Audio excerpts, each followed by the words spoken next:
Praise the lord. ఈరోజు వాక్యాంశము ఫిలిప్పీ పత్రిక 4:4. ఎల్లప్పుడూ ప్రభువునందు ఆనందించుడి, మరలా చెప్పుదును ఆనందించుడి. ఈ వాక్య భాగం నుండి ప్రభు ఈరోజు మనతో ఏం మాట్లాడుతున్నారో చూద్దాం.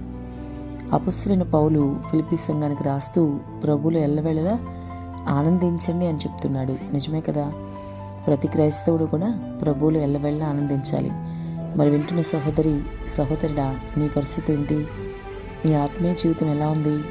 నువ్వు ప్రభువులో ఈరోజు ఆనందించే వ్యక్తివేనా? మరి ప్రభువుని బట్టి నీవు ఆనందించాలని నీకు అర్థమవుతుందా? లోక విషయాలను బట్టి ఒకవేళ నీవు ఆనందిస్తున్నావేమో. నీ ఆనందం 100% ప్రభువులోనే ఉండాలని కూడా నీకు అర్థమవ్వాలి. విడిచిపెట్టిన లోక ఆచార పద్ధతుల్లో నీవు ఇంకా ఆనందం వెతుకుతూ ఉంటే, అందుకే ప్రభు నీతో ఈరోజు సూటిగా మాట్లాడుతున్నారు. జాగ్రత్త సుమా, ఈ లోకం నీకు వల వంటిది. నీ శరీరం చాలా బలహీనమైనదిగా ఉంది.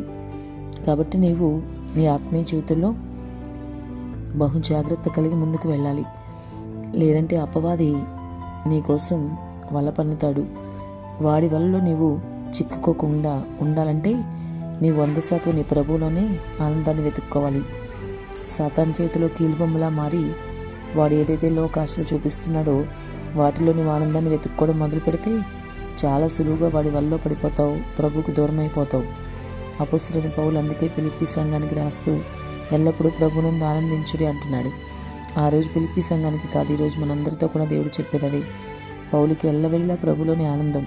అందుకే అందరికీ ప్రభులోని ఆనందించండి అని మాట్లాడగలుగుతున్నాడు. మరి ఈరోజు నీ ఆనందం ఎక్కడుందో ఒకసారి ఆలోచించు. ఒకవేళ లోకంలోనే నీ ఆనందం ఉంటే ఇప్పుడే ఆ విషయాలన్నీ విడిచిపెట్టి ప్రభువులో ఆనందించడం ప్రారంభించు. నీ ఆనందం ఖచ్చితంగా నీ ప్రభువులో అయి ఉంటే నీవు ఆయన రాజ్య వారసత్వం పొందుకోగలుగుతావు. ఆమేన్.